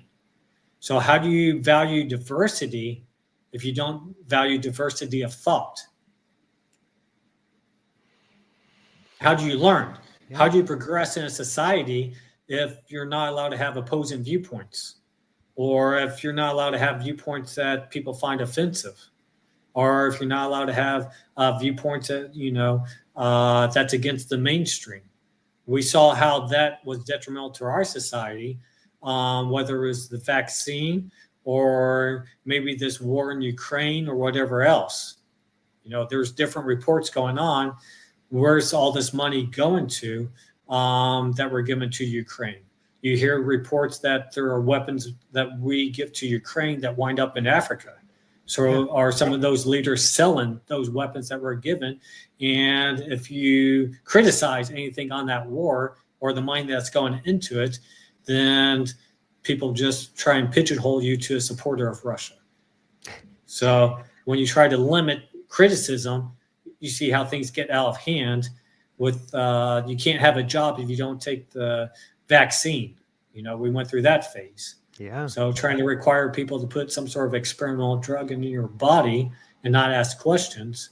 You saw what happened to RFK and how he was being vilified for questioning the vaccine. And then you see people who are healthy take the vaccine and have these, reactions to it. Yeah. I had my best friend from high school. He got his second dose and then died 2 weeks later in bed. I was like, whoa. My sister got the vaccine, was rushed. She went back to the hospital for like heart palpitations, and to have people, brushed off as lunatics. Like, that's so, man, it hurts me to think about that, or just to see the reactions that, that happen there. You want to know an interesting story? When I was living in Hawaii, when that whole thing happened, I wrote a letter to my senator that was like, hey, this is against the Nuremberg trials. We're not supposed to do experiments on people. 2 weeks later, I got audited by the IRS. Just magically, like, oh, hey, here's an audit for you. And I'm like, what? That guy just blew my mind. I don't believe in coincidences. So it just blows my mind to think. It's funny when you look back at it. We're looking at your taxes after you said that, and it just so happens that you need to give us more information. Yeah, it's crazy to think, but it speaks to what we're talking about the coercive power of nonverbal language, about the language of power, about the language of who we are as humans and what we have to stand up against if we want to move. Do you think that this is part of the human condition? Do you think that maybe in order for us to have a more meaningful dialogue, we have to come up against these behemoths of power and language and these ideas that we're overcoming? Like maybe we're overcoming this idea of right and wrong. Like we're beginning to break free from these dualities and starting to see things like two things can be true at once. History is bullshit. Like maybe we're waking up and that's what all this chaos is. Like that's what kind of gives me hope to think. What are your thoughts?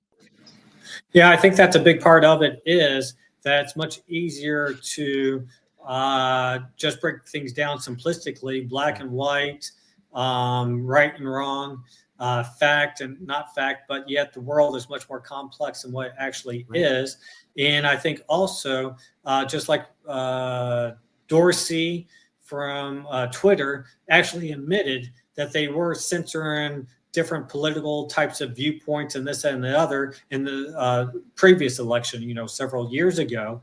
So again, if you can control what people can say, you can control what people can think. And it's much easier to manipulate and motivate people in your direction when they're less informed about the different topics themselves. Yeah. It's mind-blowing to me. What do you, as someone who's been as teaches and is a professor and speaks on these ideas of language, do you think that the behavior from since you've been teaching has changed? Is it cyclical, or are you seeing sort of like the next generation embrace change in a way that the previous generation hasn't, especially in terms of language? Well, I think one of the things that I've observed just on a larger scale, is I guess during the Bush administration, No Child Left Behind, and much more of standardized test. So I see much less of critical thinking with students recently than when it was when I first started. So it's much easier for them to memorize particular facts or definitions, and it's much more difficult for them to combine ideas, come up with their own original ideas and thoughts. And they don't question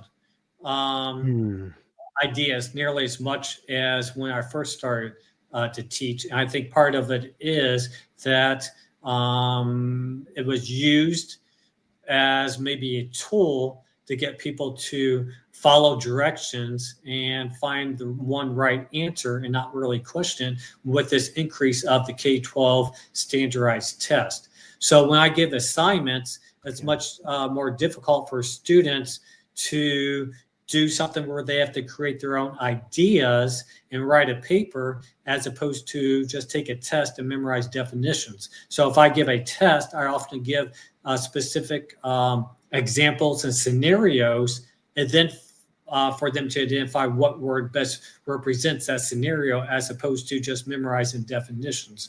So I guess if that's what their intention was with the government, with standardized tests, is to make people question things less and just memorize and follow directions, then they accomplish that. That our students don't have that critical thinking skills like they used to years ago, because they didn't develop that in the K-12. And then you see that coming to the university as well. So some of the times when I give an assignment, you see the same types of answers and same responses in a paper that different students write, and it's all from hearing the same information over and over.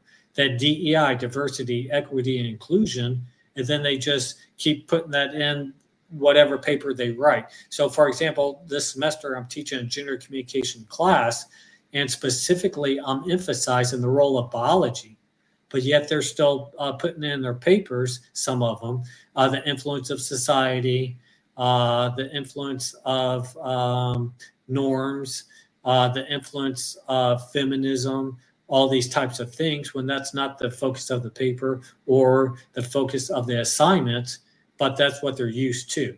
So you have more of a group think, I think, and less of an individual think today than what you previously did, because you have a lot of classes that are too similar to each other of intercultural or whatever it is, gender or whatever it is, where it's the same themes being taught over and over. So in my first book, the Sex Talk book, I think it's chapter 2, and I go into detail of the universities and how they failed students in terms of the information that they do, in particular with gender communication, that there was a group of scholars out there, and I cite that in my book, who they were, and they intentionally submitted to these gender communication journals hoax articles, and they got published. So factually incorrect information, they intentionally put in a paper to see if they would publish it, and they did. So, for example, one of the things that they talked about was how climate change leads to more sexism or something like that. And that's two things that are at every university, that every university places an importance on. Environmental types of issues and sexism or gender stereotypes or whatever else. So saying how somehow climate change influences these gender stereotypes and things that were not based upon facts at all, they got published. And it's kind of interesting to read the different examples I put in that particular chapter 2. Man. So I guess the bottom line with that is that the people who decide what information becomes available, who teach the courses and do the research, often think too similarly, and diversity of thought is lacking. So there's often a bias, and the students are not aware of that bias, and they take that as being factual information and as the only answer to that particular topic itself. So I guess it's kind of concerning of who's controlling the information, how it's being disseminated, and what's being taught, and how it's being censored in academic journals or books, university classrooms, other venues as well. Yeah. Man, it blows my mind to think about where, like, you can just see the word integrity comes to mind. And when when you don't have integrity at the very top, then the whole structure fails. Integrity can mean doing something that's morally correct, but it can also mean the foundation is not solid. And I think those two things are connected. When you start thinking about integrity and you start thinking about the way we run our lives, our corporations, our government, it's often without a whole lot of integrity. It seems on some level we're led by the least among us. And whether that's through nepotism or whether that's through, being born to the right family at the right time and giving a pass, or I don't know, I hope I don't sound too cynical, but it seems to me that we're just lacking in integrity in some ways. What do you think?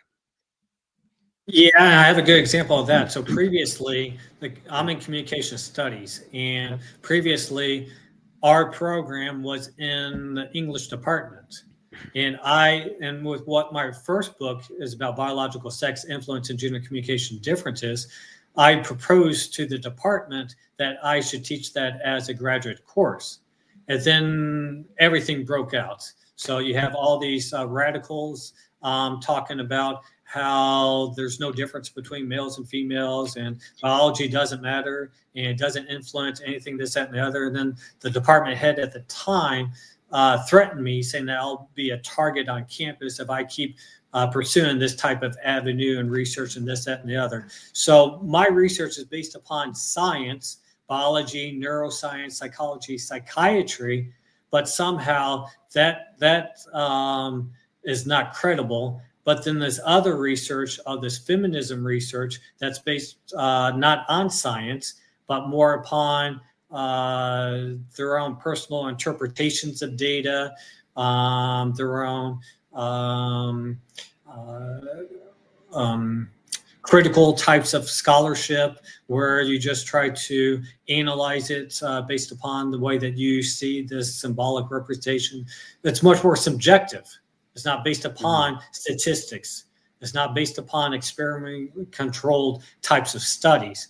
So to say that experimentally controlled types of studies based upon science and fMMR studies and sex hormones is not credible, but based upon someone's opinion and their own way of seeing something is credible, just doesn't make any sense. I mean, why can't you have a diversity of different ideas and perspectives in research? Why does it only have to be what the mob wants and what the mob controls?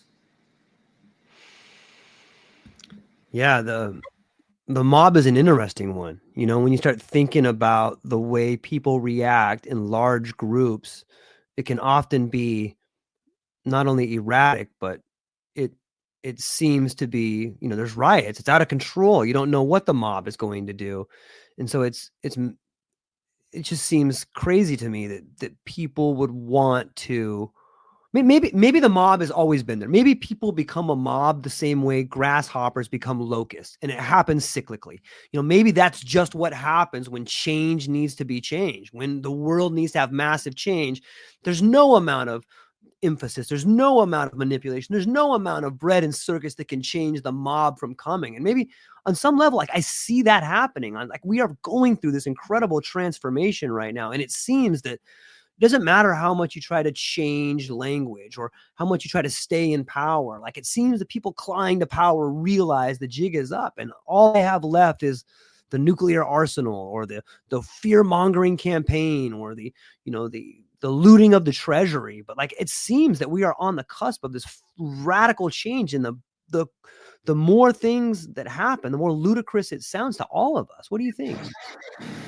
Yeah, I think so. That, at least from my perspective, is the more that you're ignoring facts in reality, then the less believable it is, and then the jig is up. Yeah. So when you have to start saying that there's no difference between males and females, no social differences, and you see it in your own relationships, your own family members, co-workers, friends, gender communication differences, and now science backs it up, and you're being told there are no differences.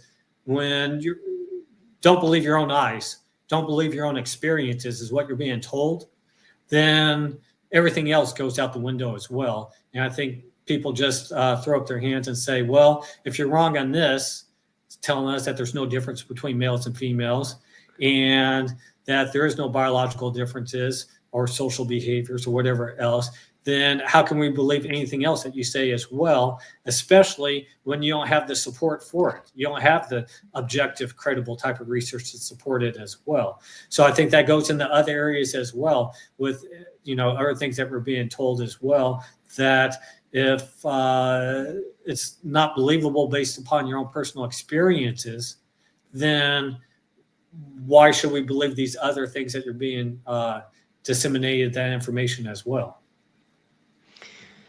I think it speaks to the idea of awareness too. Like, we've covered a lot of topics, from like nonverbal communication to the history of communication to violence. And on some level, I feel like this is all under the umbrella of awareness. And it seems, you know, that this idea of awareness hopefully is a stepping stone to something brighter. But when I say awareness, what comes to your mind? More information. So more information is better, not less. Right. So why should we censor? Why should we censor my research? Why should we censor people on Twitter? Why should we censor, you know, all these other viewpoints and stuff like that? Everybody, or not everybody, but I mean, it was quite popular and comfortable to throw out everything's an existential threat. So if we don't censor it, it's a threat. It's a major threat to everybody. Threat to our lives, threat to democracy, threat to our well-being, everything. So I think as long as people are going to keep throwing out the word threat, then that's just one way to try and censor viewpoints that they don't like. And then at some point, people are not going to take those threats seriously when there actually are threats out there. You know, it just becomes every day. You know. Yeah, I do. I see it every day. I pay attention to the world around us, and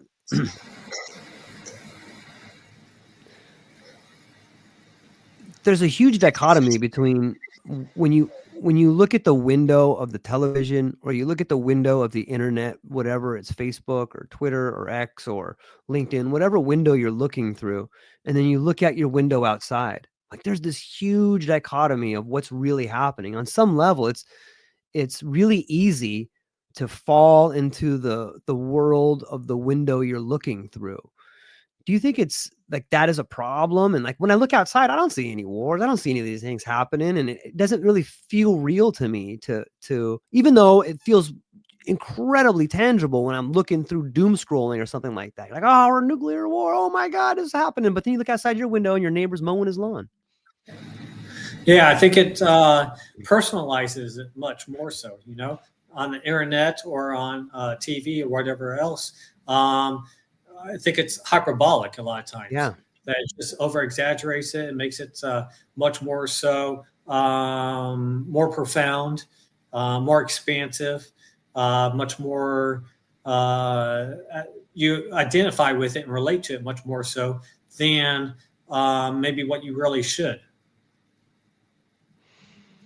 Yeah. I guess one thing is celebrities. I mean, look at celebrities and how many people identify with Taylor Swift or wherever else, and they never met her, you know, or Yeah. politicians or whoever else that you don't really know who they are as a person, but you really think you do much more so through those windows that you're talking about, the internet or TV or whatever else.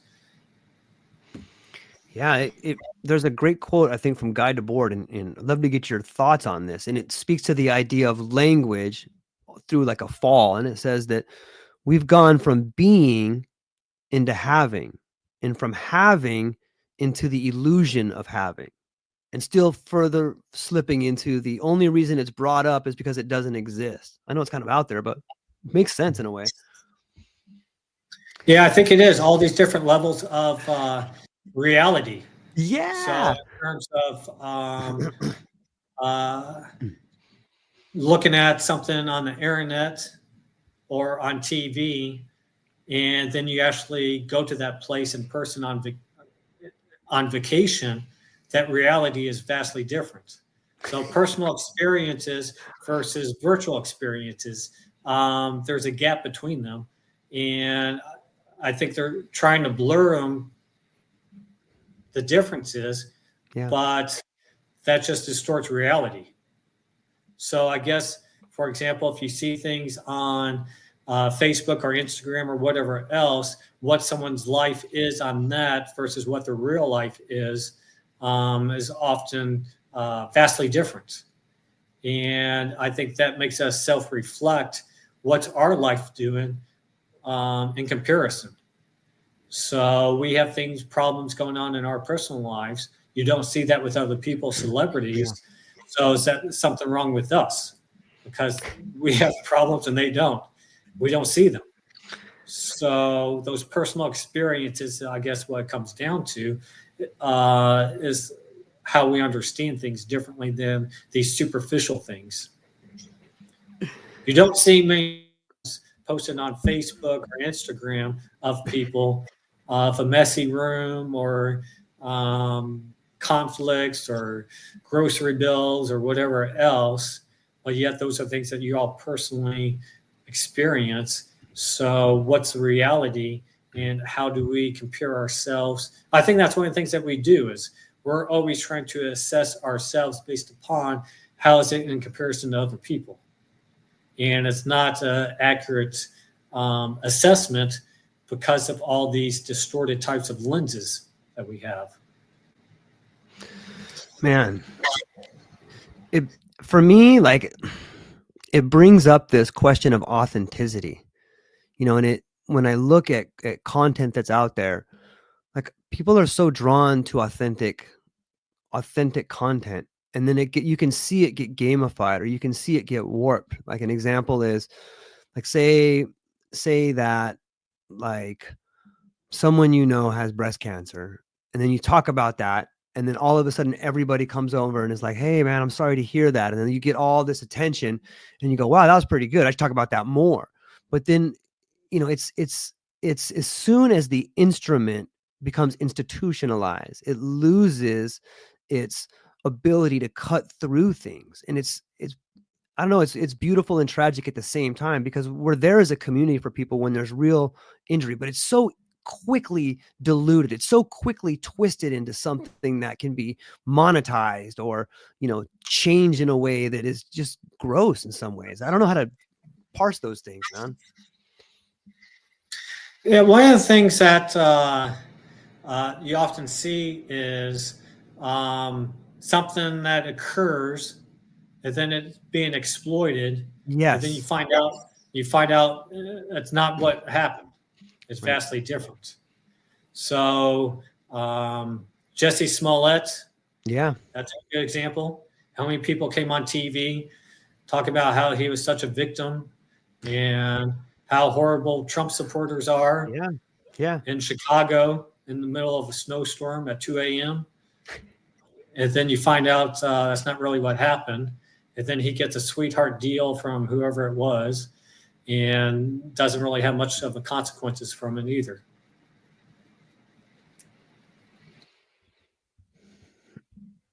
And you see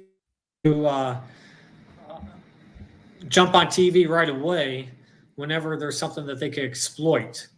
So they only wait for the facts to come in, and then they try to exploit whatever it is right away, because that's how they make their living. So I think that's one of the things to keep in mind is how do people make their living? How do they make their money? And is that just part of their gig that they do to survive? Yeah. I mean, look at the Hunter Biden's laptop. Yeah. There was like 40 people in the government, different levels, that signed that was not a legitimate laptop, or they thought it was Russian misinformation right away. And that could have changed the election the first time. People didn't have enough time. And then Twitter censored it, and other media outlets censored it. And then whoever did talk about it, a lot of them, they just talked about that as probably not his laptop, and it's Russian misinformation. And now the majority of people in the U.S. Think that, believe that it was his laptop.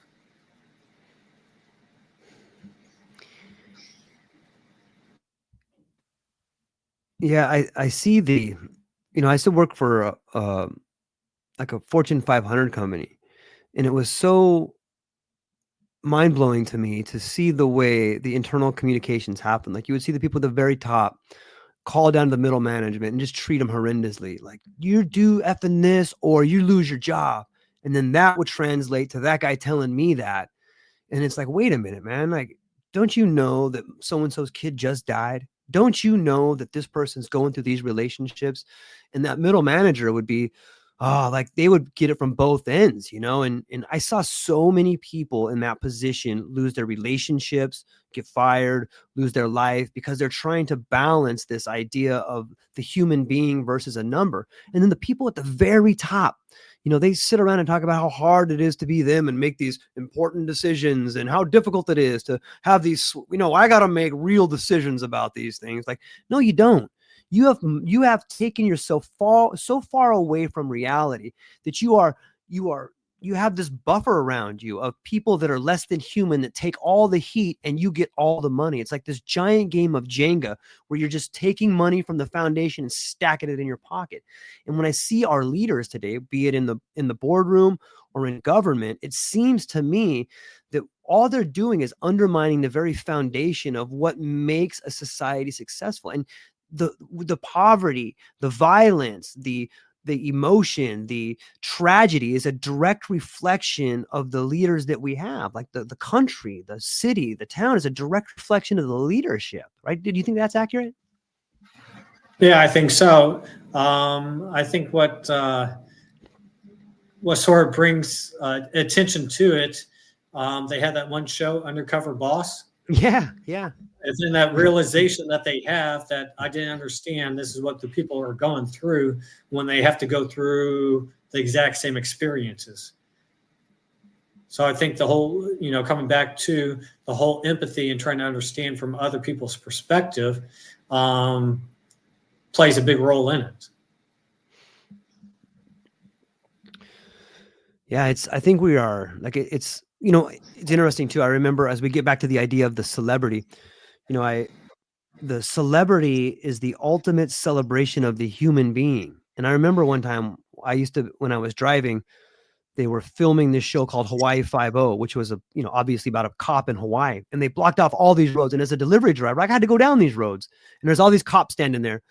And I remember pulling up to this cop, and like you could see like the actor in his awesome Camaro getting ready to his off scene or whatever. He's standing there being all cool guy. And I pull up to the cop, and I'm like, man, I gotta park right over here. And he's like, you can't. And I'm like, why not? And he's like, they're filming this show. And I'm like, hey man, can I ask you a question? He's like, what? I'm like, does it bother you that guy out there over there in that Camaro is pretending to be you, but he gets paid like 100 times more than you'll ever make? And the cop just looked at me and he's like, go ahead and park. He got it. He's like, yeah, what the fuck? This guy's pretending to be me and he gets everything and I get nothing. Like when you start seeing that reality, and it comes back to this idea of awareness, you can't unsee it. And like, that's one of the things I love talking to people like you about and having this podcast is like, maybe on some level, we're allowing people to become more aware of the lies that are being told to them. And once you see it, you can't unsee it. And it will create in you the necessary, whether it's anger or emotion or empathy, whatever it is, it'll create this cocktail inside of you that forces you to change in some way. I think that's what we need on some level, right? Do you feel like that your work is doing that as well? Yeah, that's one of the things I try to do is the more information, the better.